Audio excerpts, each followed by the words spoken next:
I'd like to call this meeting of the West Southwest Milwaukee School Board to order. Dr. Stewart, would you please call the roll? Mr. Sikich is excused. Ms. Steele. Here. Mr. Burns. Present. Mr. Becker. Here. Ms. Kaiser. Here. Ms. Carr. Here. Ms. Lee. Here. Mr. Keller is excused. President Lee. Here. All right, so we have a workshop, two workshops this evening, starting off with our workshop on a number of our organizations and services in our schools. So I'll turn it over to Ms. Raymer to introduce that. Excellent. We're going to jump right into our rotations, actually. As you guys know, we have several opportunities for students to receive additional supports outside of what happens in the general ed classroom. You've got a cheat sheet in front of you. We did just like we did for the Guaranteed and Viable Curriculum one, where we broke it into 2 sections versus some staff waiting for a turn to get their opportunity to share with you guys. So we have 6 in the first rotation and then 6 more that will trade out that will start trickling in as the evening goes. And you'll see a wide variety of things tonight, including some of our students who represent our Hope Squads, which is work that we're really proud of, that we've been working on for the last several years. And then several other departments. One substitution a bit this evening is music is also here this evening. And that was simply a scheduling thing with all of the concerts in concert season that it just worked out better for our music team to be here tonight. So you'll see Mary Pat tonight, although that's not a supplemental resource and the support for students in the classroom, just a much important needed resource for kids. So you'll see Mary Pat tonight. So if you want to break into pairs of 2s and start anywhere, the first 6 rotations are here, and then we'll flip flop and we'll do this back half of the room. At about 7, you have about 8 minutes at each one just to keep us on track. And I'll let you know. I'm shoving you. Oh, maybe you should partner with him, Kristen. We're partnering. We can go.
We're live. Welcome back, everyone. Hello. I want to take the opportunity to thank all the staff that were here for this workshop. It is always, Okay. Ms. Kaiser, I'm sorry, our mics are live now. I'm sorry. And so I want to thank everyone for being here. I know it's a late night for staff, so it's really great to hear from all the different services that our schools or some of our schools are able to offer for our students. It's a plethora of things I think many people don't really realize that we do offer for our students here in our district. So I do want to thank the staff for that and take the time to provide the board some insight into the things they're doing and some new things they're doing too as well, which is good to hear as well. Is there anything else that you want to say in closing? No, same thing, just thanking the teachers and the additional staff that took the time tonight. Their work is really important to them. So I also want to thank the board for taking that time to really listen and kind of hear the work that they're doing, because they're doing some incredible and amazing things, and it should get celebrated. Absolutely, absolutely. So thank you for that. Thank you for setting up the workshop as well. So we'll move on to our second workshop for the evening, which Yes. is a math adoption that we're going to be seeing next week. Yep, So, excellent. And thank you again for having us back. Now we have additional staff here to talk about math.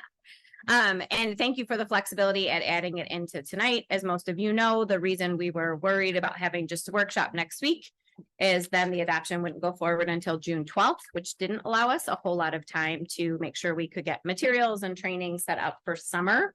So we advanced the schedule to tonight, and I will let everybody introduce themselves. We have a couple of two teachers and one of our DLCs here tonight to talk about kind of their experience with the resource. And I'll share some of the background and where this was a much tougher recommendation than many.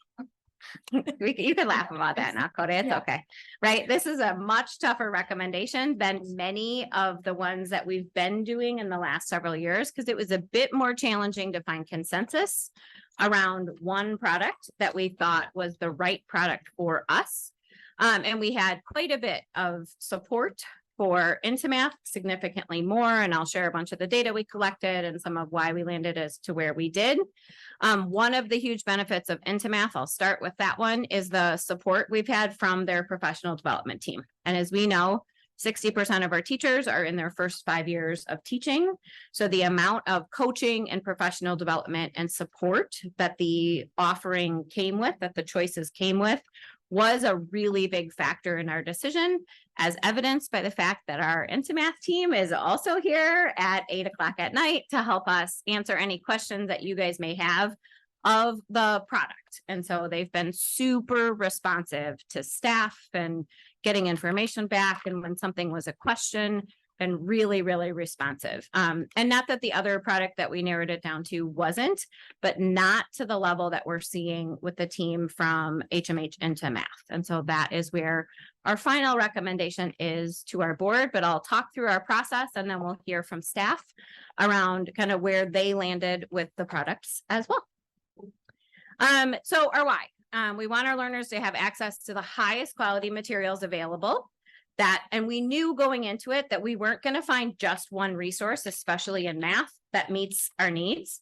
Many on our math adoption team, I say this jokingly, but I seriously think some of them are considering it, are actually going to ask you all for a sabbatical year so they can go write a math resource. No offense, yes. team from HMH, but because there just isn't, you know, especially with some of our deeper learning and our project-based learning work, it's really hard to find a resource that provides enough support for teachers newer to the profession and enough flexibility for teachers who have been doing this for a while to really meet our needs, right? And with our mobility rate and some of the students we have coming in and out, we needed the language to be accessible. We need that to be a simple onboarding process into a new resource. And that's tougher to find. And so we landed on a core resource. And also we'll talk about some supplemental resources that we've been piloting for the last few years that we're going to hold on to going forward to balance out our offerings in math. For the first time ever, we have some schools identified for TSI, which is a lower level identification from the state. It basically is sort of a warning to say you've got some numbers that are concerning. TSI identifications are up in all school districts across the state. We are much the same, that some of those identifications are up. We already have really good plans and believe we'll be off the TSI list very quickly in many of the schools. But for the first time, we have some specifically identified for math at the elementary level, and that was newer for us. The historical, like we have My Math and we've had My Math for 8 years. We would have gone into an adoption 2 years ago to start looking at a resource that was obviously during COVID and all of that momentum. So we decided to put a pin in it for that year. Last year, we approached it again. Teachers said, this is just a challenging year for us. Can you please put a pin in it one more year? So we did. But now we are to the point where we really can't afford to wait any longer. The materials we're using just really aren't meeting our needs. I don't know that many of our staff would say that they were ever meeting our needs. I was part of that adoption team. And at the time, it was the best product on the market, and products have just gotten much better since then. So our math scores indicate that our students struggle with complex problem solving and word problems. That's consistently an area of growth for us. So making sure that we're adopting a resource that has supports for those things is important. And then our math scores have been a little inconsistent over the last several years. Schools go up, schools go down. They hover at a certain point. We have not consistent growth over time, which is also reflective of the fact that we don't use a consistent core resource at all of our elementary schools, right? So those are some of the things we started with as the reason now is the time we have to choose something and move forward. The things that we put as sort of our criteria when we were looking for resources is one is that there's access to grade level instruction, lots of opportunities for real life application of the skills, is culturally relevant for all of our students, has embedded supports for our striving readers, students who receive services through an IEP, or students who are emerging as multilingual.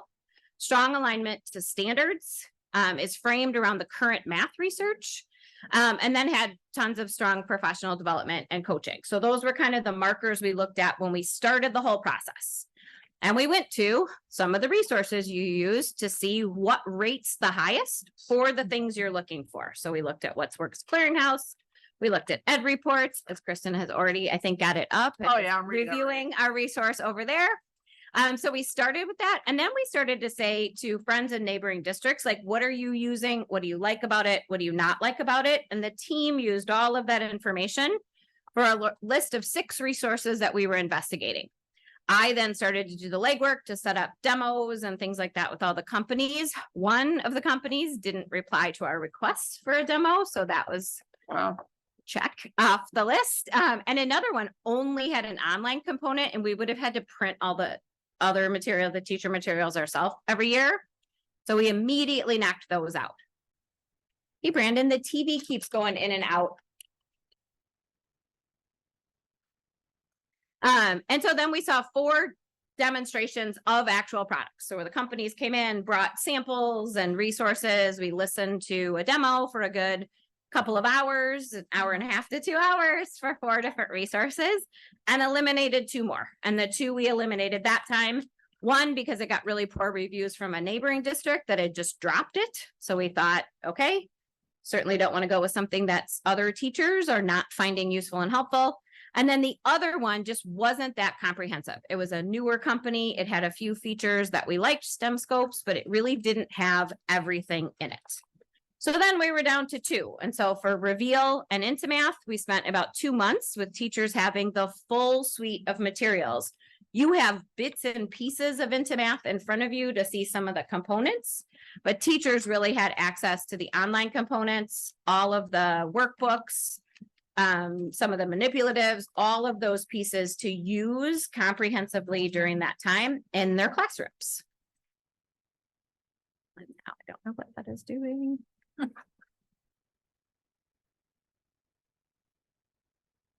Okay, there we go. And then we gave out a rubric, and the rubric asked questions about alignment to standards, like how often are you seeing our I can statements that we've chosen for each grade level showing up in the resource? Collaboration and problem solving. Does it have comprehensive efforts to do a lot of collaboration and problem solving? Does it have those embedded scaffolds? Is it culturally relevant? Is the content accurate? And the reading level appropriate for our students? And we'll talk about that one a little bit more extensively than originally we were planning on with a math resource. And then does it have progress monitoring for small group planning?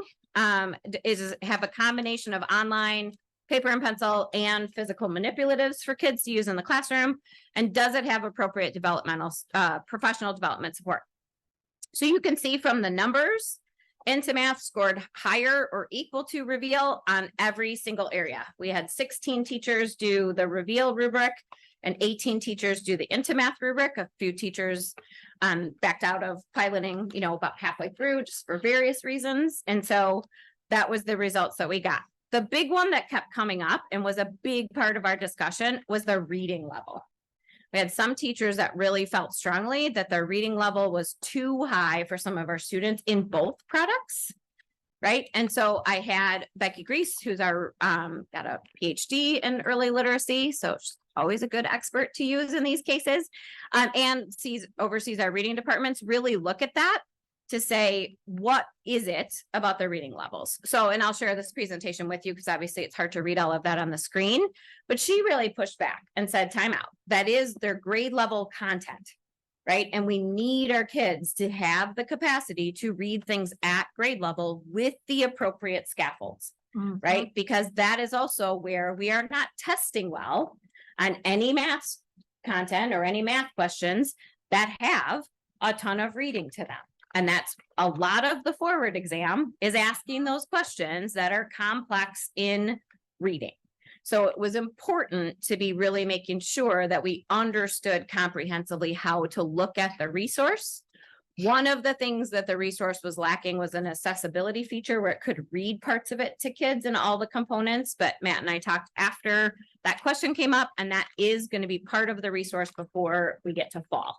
So the team at Into Math is working on that now. Becky also shared that then it also means that there's some pieces of our guaranteed and viable curriculum that we need to make sure that we're adding, right? Training for teachers and reading across content areas so that we're teaching those reading skills everywhere. Scaffolds embedded and understanding where those are from a bunch of the groups that you heard from tonight. Like, how do we make that all accessible to students who are striving readers?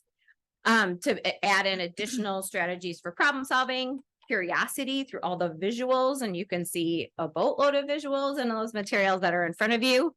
And then making sure that teachers understand how to use the materials to be more collaborative and make sure that they're interacting with all the materials that are available. And then she went on to talk about a little bit more about some of our professional development and making sure that what the company offers for training and support and what we're doing through professional development mesh to address some of the concerns that people had over the reading levels. Sharan is also a reading specialist by trade and is dually working as a DLC and a reading specialist. So she had some pretty strong feedback around the product, and we'll get to those guys in just a second. So around why this product in particular actually is better from a universal design for learning lens and inclusive practices lens than the other product. And she was in a building that was looking at both. Okay, and then some of the advantages and the disadvantages. One of the things for Reveal that had us leaning away from it were that the online portion of Reveal nobody liked, which means we'd be buying a third platform, right? Versus the one from Into Math is embedded and does some of the progress monitoring right within the tool tied to the resource. That significantly stronger and then accessible for students to be looking at from home and things like that than the online portions of Reveal. So that was part of where we kind of leaned into Math. And then some people gave feedback that they didn't see where some of the embedded scaffolds were, but then the rest of the team gave feedback that there's tons of embedded scaffolds in there and that teacher must have missed, right, part of the training or just not seen where some of those were accessible, which was good feedback for us to have so we can make sure all of that is covered when we do the professional development. All right. And then we have two supplemental resources. One is ST Math, which is designed, it's somebody said, it might have been you, Vicki, that said the kids will cry if we take it away. Dill said that. Oh, Dill said that. Okay. Dill from Jefferson shared that one. It is a little bit more gamified, but unlike Dreambox, which we dropped, it is much more targeted around building early numeracy skills, which you don't find in a whole lot of resources, much like you want to build early phonemic awareness and all of those things. You'd really want to build numeracy skills. It does a nice job with that. And then it also does a really good job. Got it. It also does a really good job at expanding problem solving opportunities for kids. and it has this little penguin that gives them coins, Gigi, that gives them coins and points that the kids love. So we decided that no matter which one of the core resources we adopted, we needed to keep up with ST Math. It's covered under a grant, it's paid for by Title I right now. So it really didn't impact like the overall decision. And then the other resource that we piloted a few years ago, in place of having a comprehensive core resource, was Reflex Math. That really is just for fact fluency. It's 10 to 15 minutes a day. It's not particularly expensive because it's a limited resource, but teachers gave really strong feedback that that has made a significant difference, especially in addressing some learning loss components. So as a team, we are recommending Into Math with supplements from both ST Math and Reflex as part of our overall comprehensive math curriculum, or math resource, excuse me. And again, these were kind of our reasons. The coaching and especially professional development for new teachers, just in understanding mathematics instruction. Remember, lots of people at the elementary level go into elementary education because of their love of literacy, right? This is not tends to be, I mean, that's a broad generalization, but more people don't go into it because they love teaching elementary math, right? So making sure that there was really strong coaching and professional development. We really preferred the online platform for Into Math. Reveal had one called Redbird, and everybody said there's no possible way we would want that. So then it meant looking for then another progress monitoring tool, and we're trying to cut back on the amount of testing and all of those things that we're doing already. We certainly weren't going to advocate for adding more. Into Math got rated much higher for alignment to the standards, which was a big part of our objective setting out. And it was consistent with some of the areas where the testing is indicating that we're struggling as a team. The Into Math had this got mixed feedback. So on a lot of the rubrics, it said limited problem solving, but then there's tons of problem solving in the materials you have in front of you.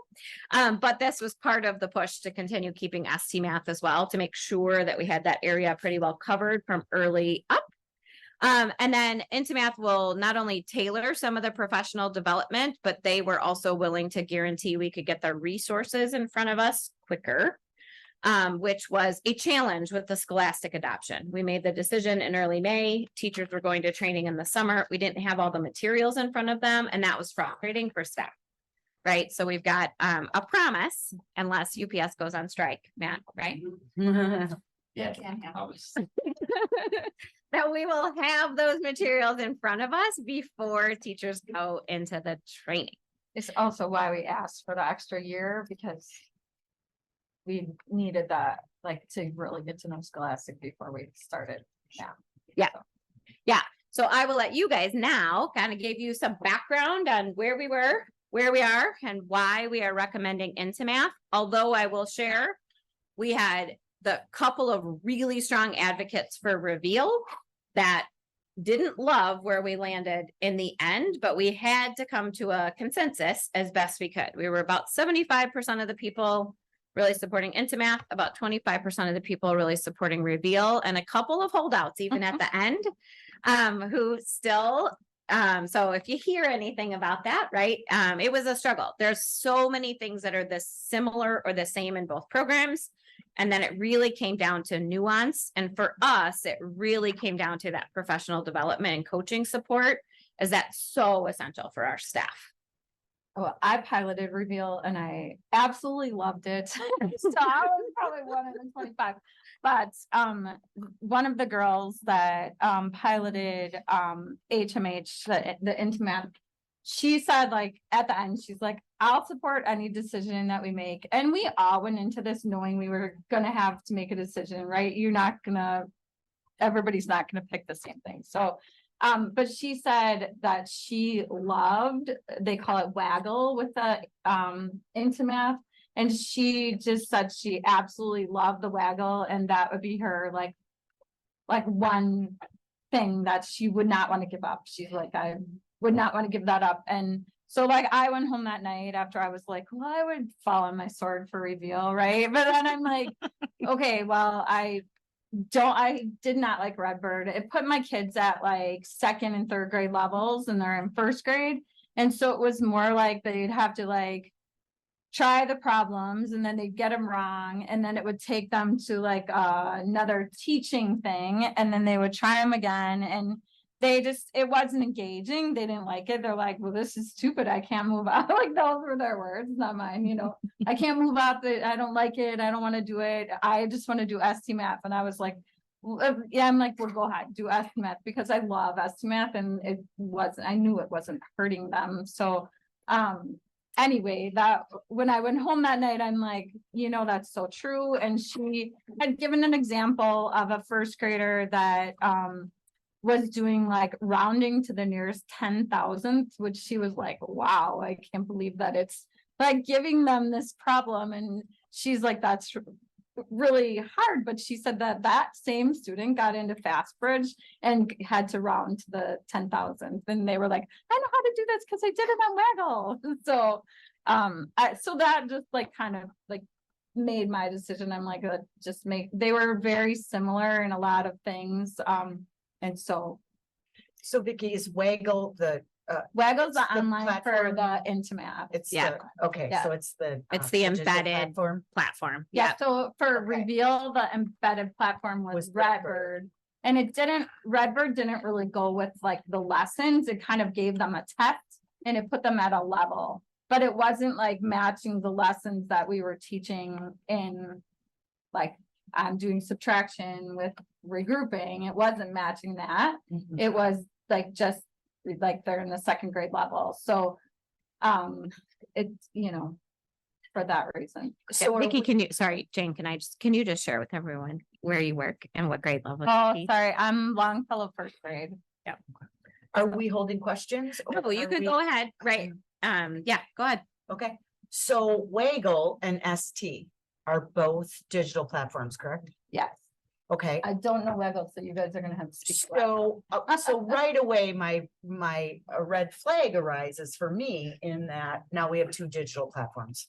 Scholastic has 3 digital platforms built What- into it, and the kids are really good at like moving around and doing them all 3. So across across our district, what would the expectation be that we would be using Waggle as part of this resource? Yeah, can you- Yeah. yeah. Yeah, let's jump talk in. A little bit more about that. So I'm one of the trainers with H&H. I worked with. private Second. teachers. I'm sorry. Could you come to up the to the mic? microphone? Yeah. Yeah, Sure. thank you. So my name is Trisha Schnell and I work with Matt and Megan and I did the original presentation training. So Waggle is personalized adaptive practice. Okay. That's housed on the same digital platform where there's access to the interactive student edition. Has the ability for teachers to put it on auto assign and meet students where they are. So that first grade student and just extend it in the appropriate way. Teachers can pause it at any time, take it out of auto assign and say, we're focusing on division. I want lessons that align specifically to what we're doing in class. They can, they might identify some of their students that have some areas where they need to be extended. And so they can choose those standards or areas that they need support. So for teachers, it's nice because it adapts without them having to do much of anything. And it's engaging for students. And it's for students, they don't even know it's different. Like it's just, I click Waggle from my screen of choices. And I understand that. Oh, sure. So I'm wondering though, what's ST? Then I don't so you're sticking with both of them. So do you say, well, you can work on Waggle or you can work on ST? Do you? So like for Scholastic Literacy, they have like Literacy Pro, they have First, and they have Word. There's 3 programs. So I make a menu for my kids and then I just say, Okay. like, you have to Okay. choose each of them at least twice a week. And then I Okay. have them set a timer, so they can only be on them for like, well, Scholastic says they're supposed to be on them for 20 minutes. So like, I make them set the timer for 20 minutes and like, they're really good about like, okay, my 20 minutes are up and I already did First, I already did Word like 2 days. So then they just make a different choice. So I got I'm it now. thinking Yeah, I would clear. do something like that. Again, I'm thinking I would make a menu and have like, these are your choices, you have to do, Reflex sounds like, I did not use Reflex, Melanie did though. Reflex sounds like it's a resource that you would use every day, if I'm not mistaken. Yep. Like, and so they would do like that fact fluency every day. And then they would do Waggle and ST Math as like part of their math choices. Like I also have math games, so like they would, you know. Got it. Yeah. So, Thank you. Yeah, so the beauty of both Reveal and Into Math have a nice structure to them where this is how much time you're spending in whole group instruction, which we know we don't want to have super long extended periods of time in that. It comes with resources that help you. They're working on, that was the other feedback for Into Math was the slides didn't exactly align to the resource, but the team will have those updated this summer. So then they give you some guidance, like this is how much time you're spending in whole group. This is what you might want to be working with in small group, but when the progress monitoring tool sort of aligns to it, it also helps the teacher know who needs to be in front of you in a small group for particular things. Whereas an unaligned, you know, this Redbird, this other piece really wasn't giving that same kind of information. So then they're keeping that balance in the classroom of a workshop model where you're in sometime in whole group and sometime in all the small groups, and then times where kids are independent on some of the digital platforms. And it's a balance of knowing what they need to work on, kind of when and where to make sure we're comprehensively getting a big picture look at all the kids. Reflex will tap out, and then there's a whole nother thing at Reflex about fracts. It'll take them into fractions and all of those pieces. I don't have a ton of students that are making that extension all the way through right now. Well, I shouldn't say that. We have about 20 that are moving into using some of the additional resources from there. And lots of those are those students who are also choosing additional time at home to practice in some of those things as well, and just getting really quick with math facts and math fluency. And Jane, I'm sorry, was your concern just having two digital platforms? Mhm. Okay, It I was just want to that. make sure I understood Yep. what your Yeah. concern. Well, and that's part of what goes into kind of the next steps once we adapt a resource is the time in the summer for curriculum writing is to update all those GBC documents. So people have a really clear understanding of when you're using one Mhm. versus when you're using the other, right? And how you'd keep the balance of all of those. The team from HMH knows that we're going to keep those other two platforms. So then we figure out times to make sure that staff understand where those pieces all work together so that you're not just ending up with kids spending way too much time on just an online platform and they're getting the full balance of all of the instructional materials. And I believe we're having ST Math come back and do another training. Like I went to a full training on ST Math, was it last year? Mhm. And Yeah. so, like, I learned how to assign lessons and, do the games and like ST Math gives 0 directions, so I'm sorry, I'm laughing, but like, they get really mad when you like kill their GGs, because they only get a certain amount of GGs per lesson. And so like, sometimes I'm like, I don't know, let's try this or whatever. So I learned that you can do it on your computer, and I have unlimited GGs on my computer, so then I don't kill their GGs. They're like very upset. Very upset. They're like, Have you "You ever- got me another GG?" I'm like, "I'm sorry." So yeah. If you ever walk Um, through an elementary school, you hear this particular sound it makes, and I'm like, oh, people are earning GGs. Great. Yes. Yeah. Don't. Yeah. kill their One of the things also, Vicky, I'll jump in on while you're talking on that one is Vicky and Becca actually called me, I don't know, like a month ago and said, couldn't we just pause this whole thing? And I was like, no, no, we cannot. But ST Math has also said they're writing a whole curriculum. But they've also been telling us that for a number of years. So we do not want to just wait until, right, something else comes on the market, especially when we have a product that we really do believe has all the components we were looking for. So yeah, that was something. When we compare them both, like I said, it like piloted a Reveal, and they were very similar, except the online. I mean, there was like little things here and there, obviously, but the online was like the big, like, sway. And Sharon, you guys keep moving down the line for you and Melanie to introduce yourself and just talk about why you really believe strongly that Into Math is the right resource for us. I'm Sharon Anderson, and I'm the deeper learning coach / reading specialist at Mitchell. And for me, when I went into the coaching cycle that I was working with a 4th and 5th grade teacher on, it was exciting for me because I was able to see her pilot into math. And so when I go into a coaching cycle, I always look at the why behind it. And so when I looked at it and I thought about, well, why am I so drawn to this program? And so I started to think about the Scholastic program that we have, or the Scholastic resource that we've adopted. And that program follows the workshop model. So it gives the teachers an opportunity to do the whole group lesson. It gives them an opportunity to do small group and in the independent practice. And Into Math does the same thing. It offers teachers an opportunity to follow that workshop model. So it mirrors perfectly with the type of instruction that we want to see happening within the classrooms. And then from my reading teacher perspective, when it comes to the problem solving, they offer a process where they do a 3-read process whenever they're going through a problem with the children. The first time they read, they look at what is the problem all about. The second time they read through the problem, they ask, what do each of these numbers describe to us? And then the third time, what math questions could you ask about the problem? And so every time the children are going through this same process, and they start in kindergarten with that process, so they move all the way through. And so for me as a reading teacher, wow, what great strategies you're teaching them to solve problems. So I really love that. The other part of it that really struck me is the language that this program offers teachers to use to help children understand mathematics.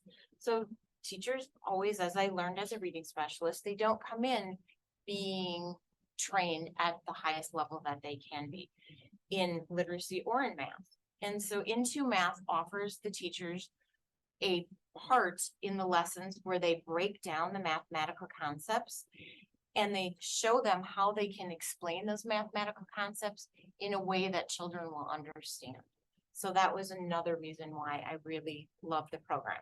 And then another was the fact that they offer, when it comes to small group instructional time, they offer 3 different levels that teachers can do with the students. So they have an opportunity to provide instruction for students who are right there on track, almost there, or ready for more.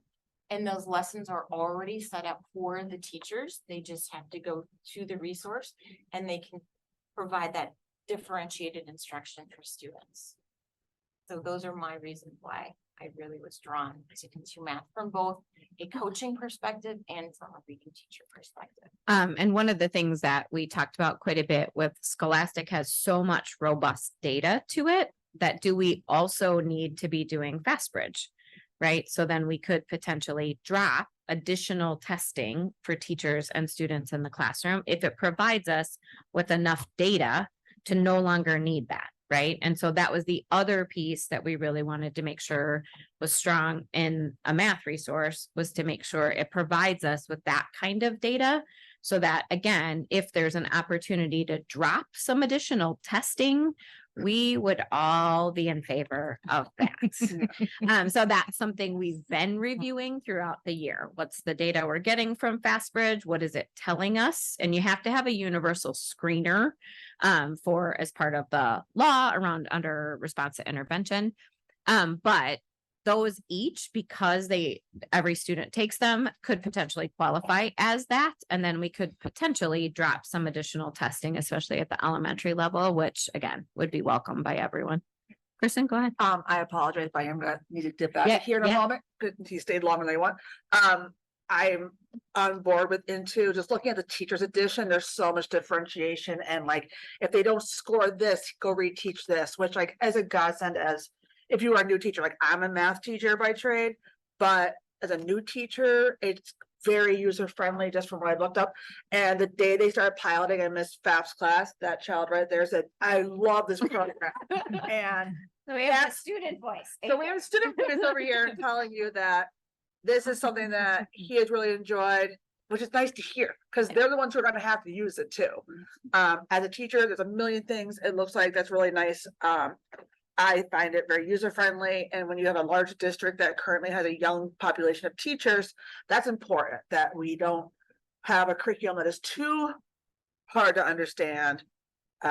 Kids are engaged, and also, I mean, I just love, like, when you do those quick formatives, like mid quizzes, and it's like, okay, they got a 9, go back to this.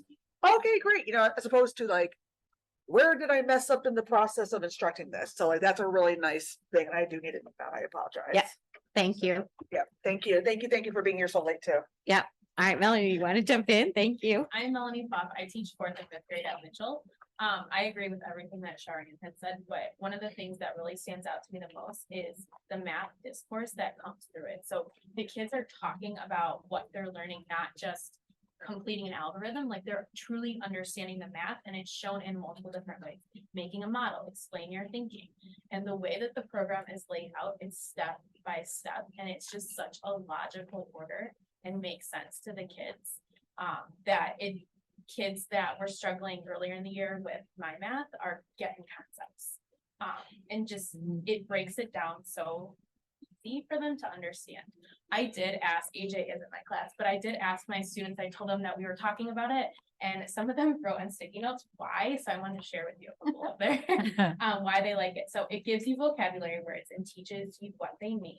It is authentic, it authentically uses the vocabulary. It shows, it's very colorful, very much in pictures. The kids are using the vocabulary from the very beginning. They don't even realize they're doing it. She says this program has color.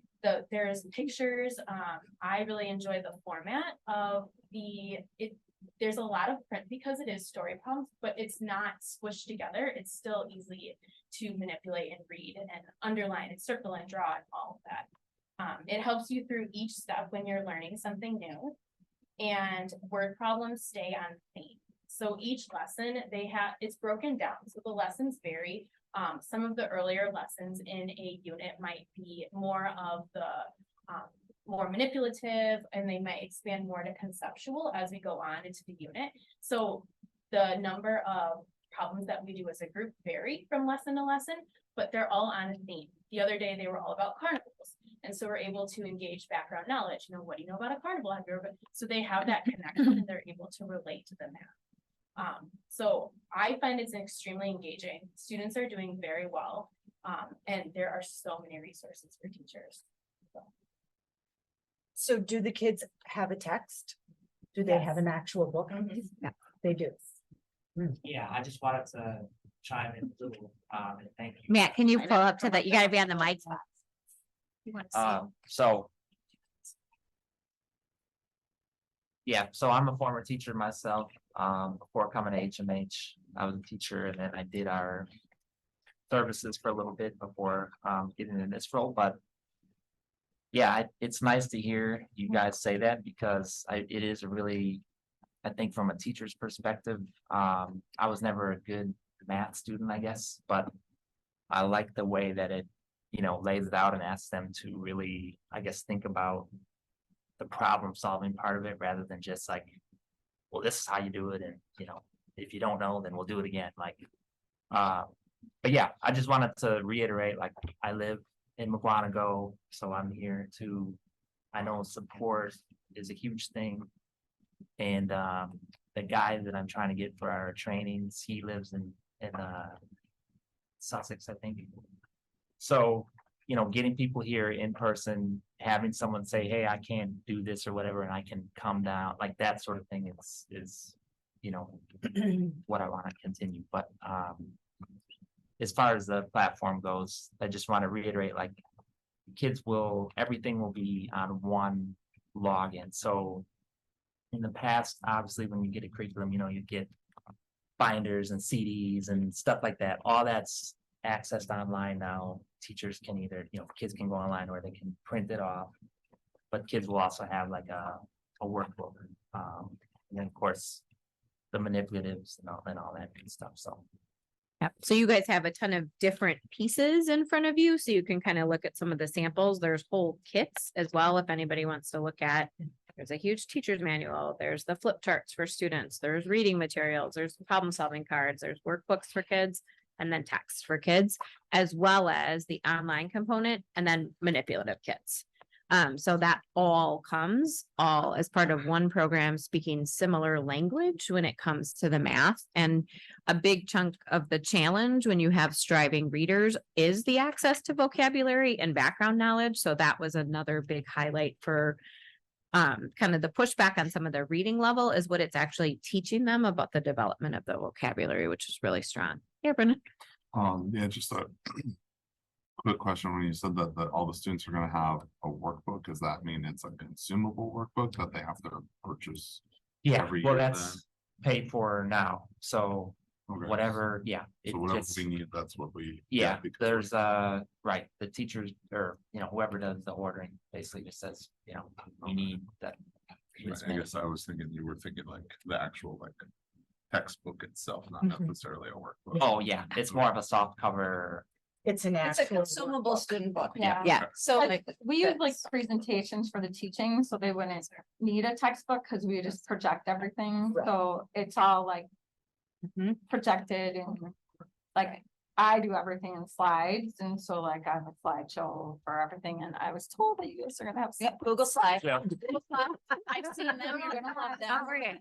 Just got you over there, The Vicky. consumable books for K1 and 2 are smaller. So those little people have fewer pages that they're looking through.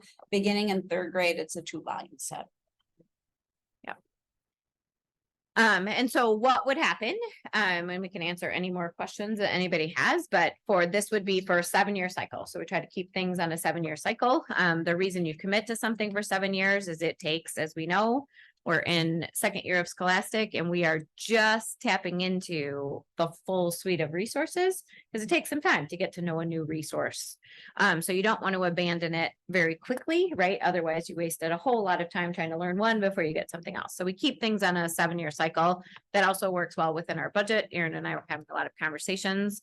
The curricular adoption cycle is a little off right now because we did add a bunch of things in the last couple of years just to make sure we had what we needed.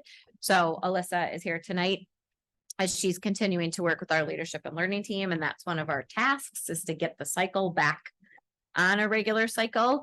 We do a really heavy adoption 1 year, and then the next year for budgetary purposes, we go lighter, right? So it's usually, we try to put the bigger adoption in the first year of the biennium budget and the lighter adoption in the 2nd year, so that we can help plan ahead is sort of how we've mapped them out over time. And like I said, we're completely off our cycle right now because we just did what we needed to do for the last couple of years. But that way, the Scholastic adoption has a couple of years difference. Elementary core resources are just our most expensive.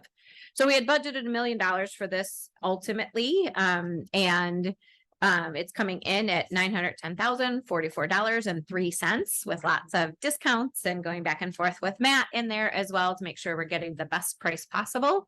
$130,000 of that is dedicated in the first few years to purely professional development and coaching.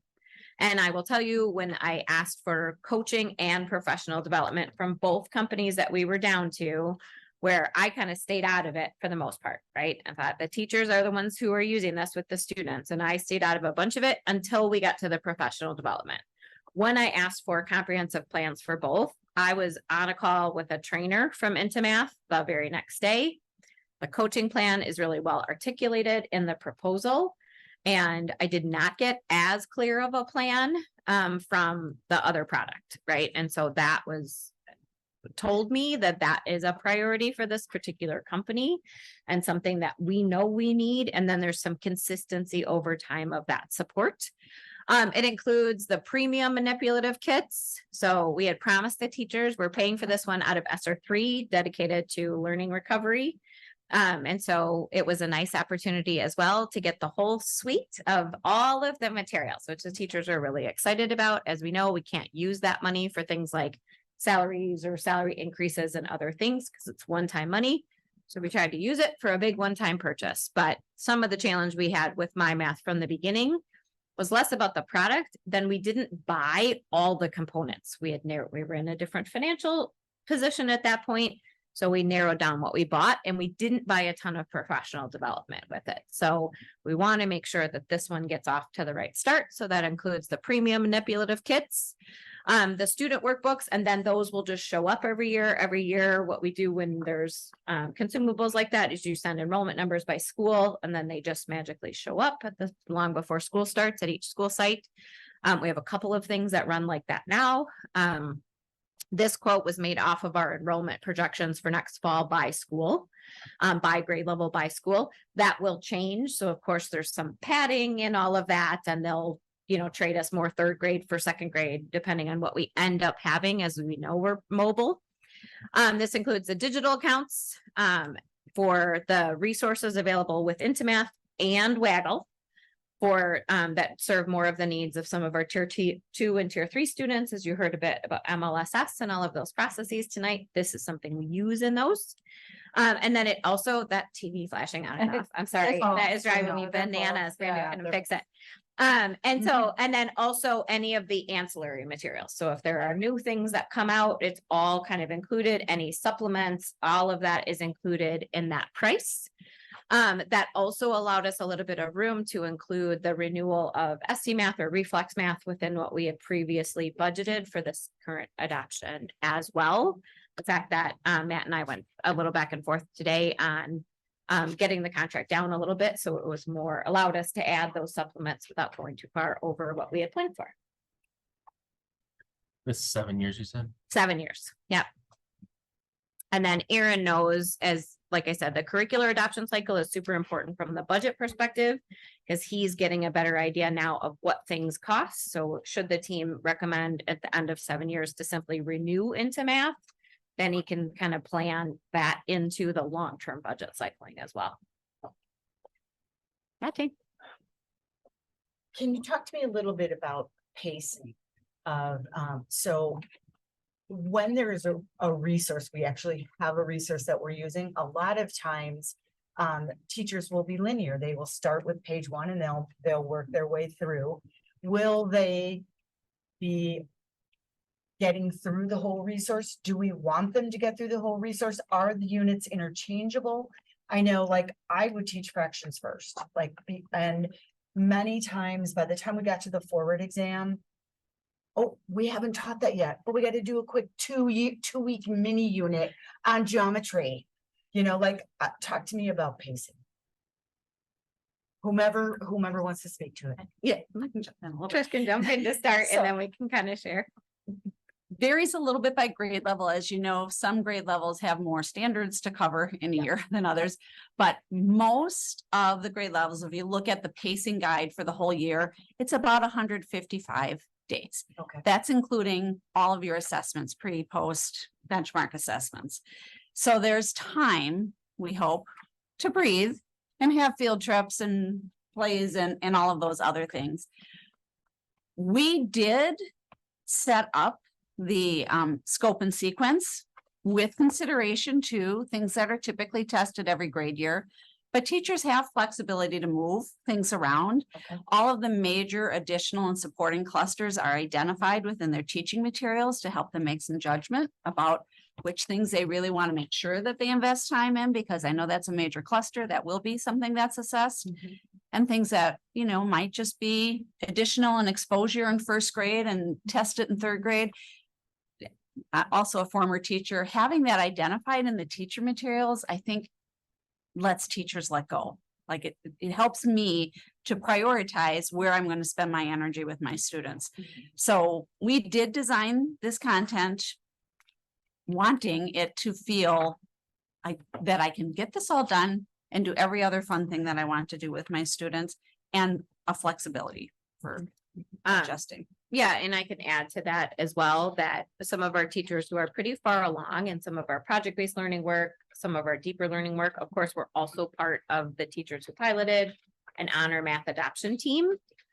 These brave souls were willing to come out tonight at 8 p.m. to be having this conversation, but we got lots of feedback from everybody else as well. And they gave feedback that what they appreciated was that if there is a topic like Melanie was talking about, and it's all about carnivals, and that's something they're doing as far as some of their project-based learning work, that they could move units around as well to align to some of those things, which is also what a lot of our teachers who are doing a lot of project-based learning work are finding about Scholastic, is it is also Yeah. themed. I do that in Scholastic all the time. Like I do, like I saved the animal unit for like the end of the year when I know that zoo is gonna be nice and we do, we just Okay. mix it all up like, All right. Yeah. nice. And last question, spiraling. Do we offer any kind of spiraling back to previous units, topics? Is that embedded within? There are two ways it's embedded. Every lesson has a warm-up option. And part of that warm-up is accessing previous knowledge. We identify for the teachers and their teachers edition exactly where that prior learning took place. And even have a make connection. So if you have students that are struggling with that concept, here's an alternate activity. Here's a tier 2 or tier 3 skill that you might use with them. And then in the homework portion for every lesson, there's spiral review questions. And again, in the teacher's edition and identifies where those problems came from. So Those are there's a great homework questions. component. Yeah. Interesting.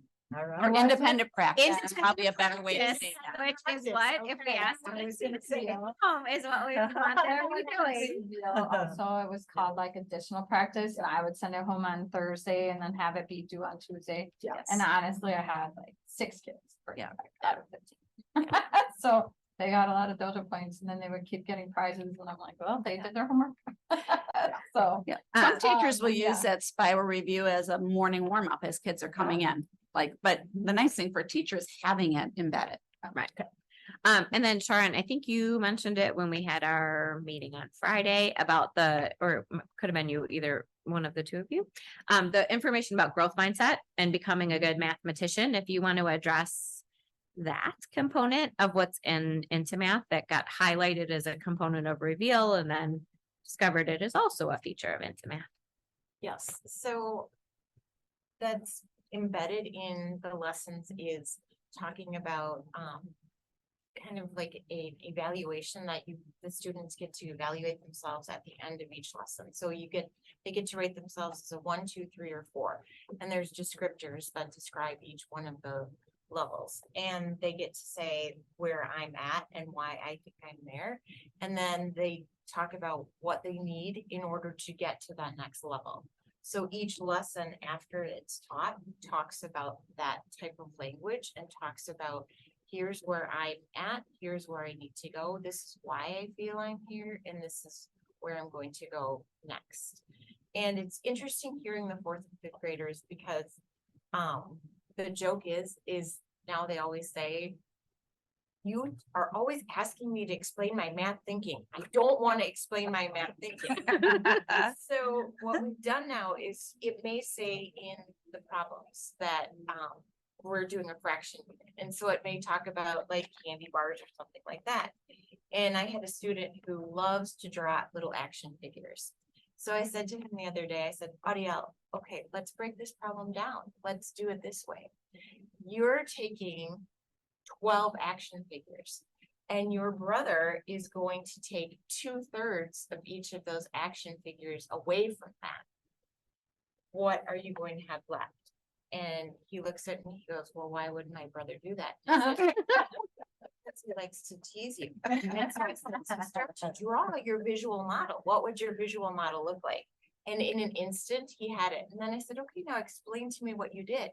And he could explain it to me. And I said, Ariel, you are using math thinking. You are using math language. And it was like a turnaround. And they don't even realize they're doing it because it's embedded. It's part of the process that you do every single day. And what we know about research and all kinds of things around making things stick for kids, it's when you build in that reflective process. That's what POLs are designed to do. That's what our digital portfolios are designed to do, is really capture that thinking in the moment so that kids keep pushing to the next thing. And so building that right into the resource as a requirement, aligned very much so to a bunch of the other work that we're doing. Other questions?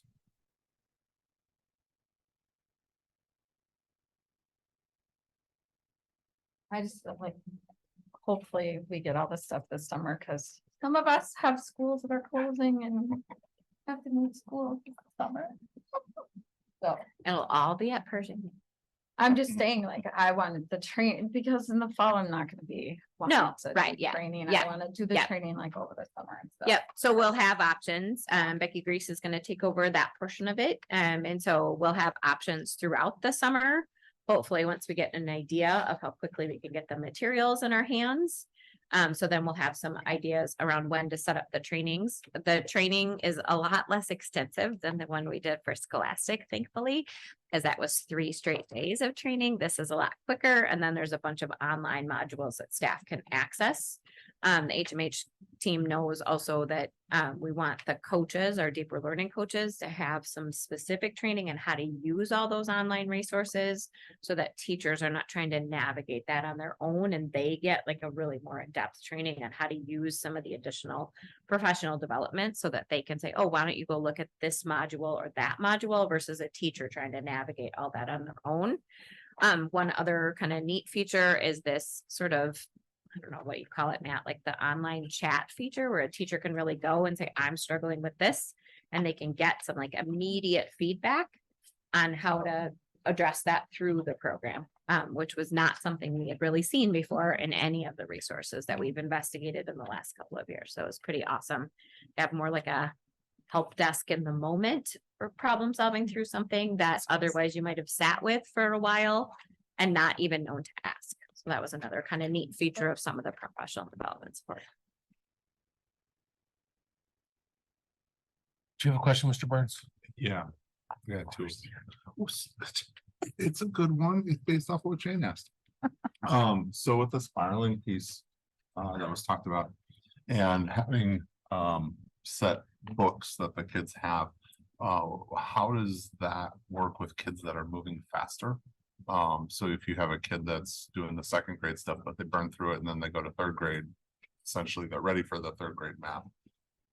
Do we give them another book? Does that change our costs? Does that, like, what do we do with that? Well, remember those small Yeah. group options she's Yeah. talking about? Every lesson has extensions built in for small group, for different activities students can do. That Waggle at personalized adaptive practice also extends. Mhm. And what I think Deidre would say, research tells us we don't want to just grade accelerate them. We want to go deeper with their grade level standards. So the resources that we have included, like there's even, and I think she had like some of the STEM projects that are there. There are readers that are with it, but really every lesson gives teacher options. And, you know, small groups, not just for our struggling kids, it's for all of our kids, right? And so as a teacher, for me to have 3 options ready to go for every lesson, that's pretty much unheard of in a math curriculum. That's one of my favorite features. That and the 4-point ICANN statement, like those are great. So I think for a lot of those students, what you'll see is it really provides opportunity for them to extend and go. And typically, And when not feel like I'm bored and waiting for everybody else. Yeah. And that workshop model supports that. you wouldn't move them to like, if they're like a 1st grader and they're working like at a 3rd grade level, they would still get like the 1st grade, like whole group lesson. So they would still be using like the 1st grade book. And then you would just do like in your groups, like your extension activities, and you would give them extra stuff. Do you know what I mean? Like, so that you're not, whatever, they're not skipping grades. They're still getting their grade level in their whole group instruction. And then they're like, you're extending it in your small groups. That's what we do, the workshop model. So then Yeah, everybody's. right now, in my math, you'd have to actually move the student physically out of yes. one group. Yeah, in my Don't math. don't get Vicky going on how she feels about my math. I We could love be here my for a math, while. actually, I don't mind You it. like it, Yeah, yeah. I don't Most people mind don't, it.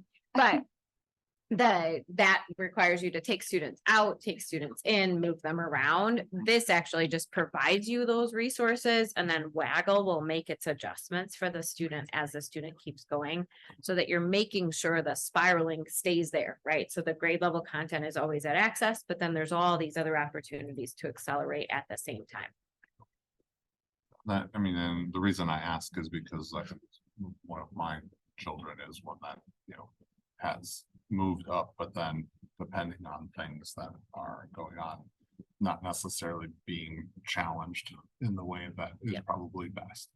And I guess too, with that kind of brings up another question, is because we do have community members that are moving around. Mhm. will their pieces, like the online Waggle piece will travel with them? Yeah. But will the teachers be able to also see some of the feedback coming through as what they're doing, what they have done? Because that was something else that was lost as we moved schools, where my students were. They'll stay with their student ID. All right, and the teacher will continue to have access to that no matter which school they're in. Yes, Okay. yeah, the two platforms communicate with each other, so it communicates through Skyward, where students are enrolled, where were they? And it just sort of travels with them, which our current MyMath does not have the capacity to do, and that's where things then get lost in translation. But our technology team also very early on, when we narrowed it down to 2 products to pilot, met with their tech team. All those that really get excited about with infrastructure and communication and how each one is programmed and what they go through. So those 2 teams talked so that we could make sure our technology team can fully support the resource, and they were good with either one. I think another nice feature in the tech world is there can be multiple co-teachers.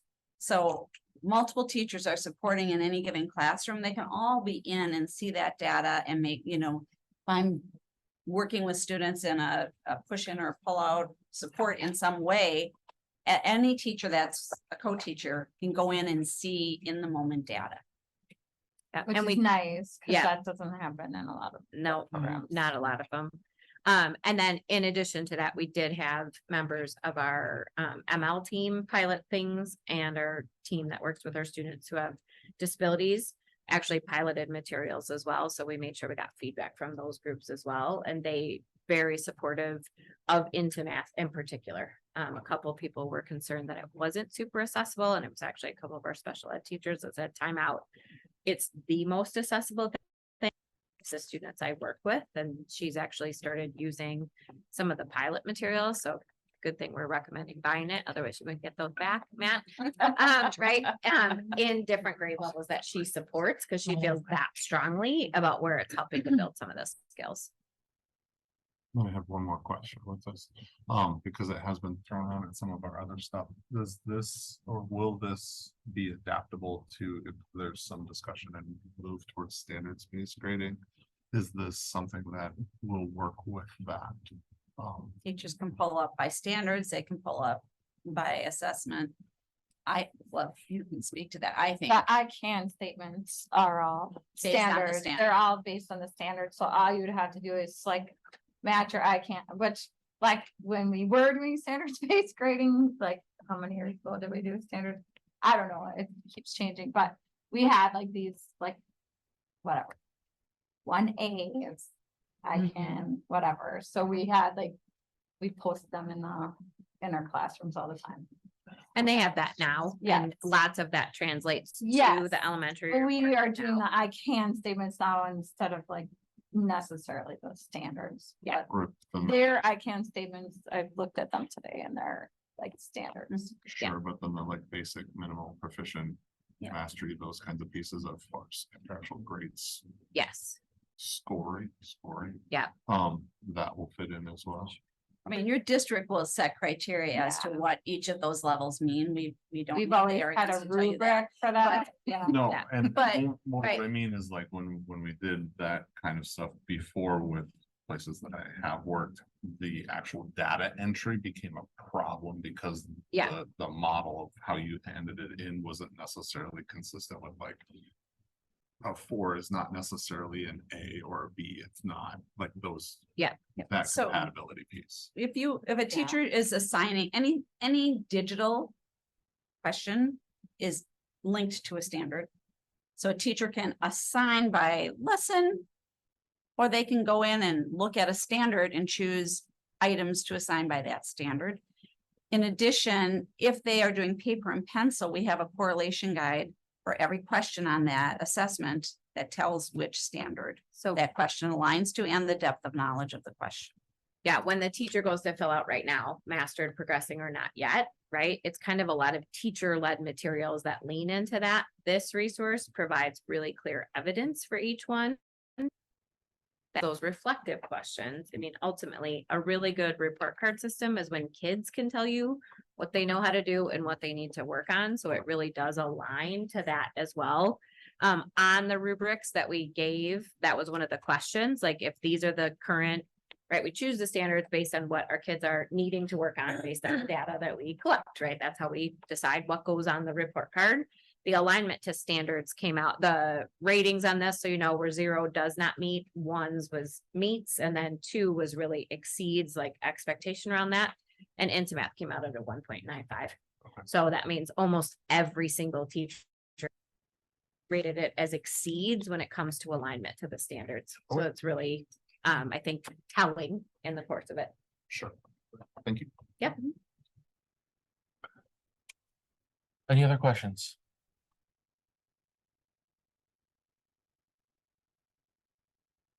Thank you very much for being here. Appreciate Thank you taking guys the very time. much. Team.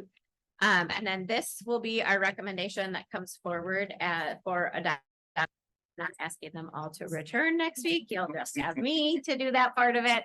But I will also make sure you have access to this slide deck in case there's anything that you want to look more into. I have tons of more copies of the materials. If anybody wants to grab more, I have teachers manuals and student books and all of that back in the office. If anybody really wants to go deep into this whole thing and look at anything else. All right, thank you. Thank you. Thank you guys very much. All right, well, if there's no other questions, I'd look for a motion to adjourn. Motion to adjourn. Second. Moved and seconded, all those in favor? Aye. Opposed? We are adjourned. Thank you very much, everyone.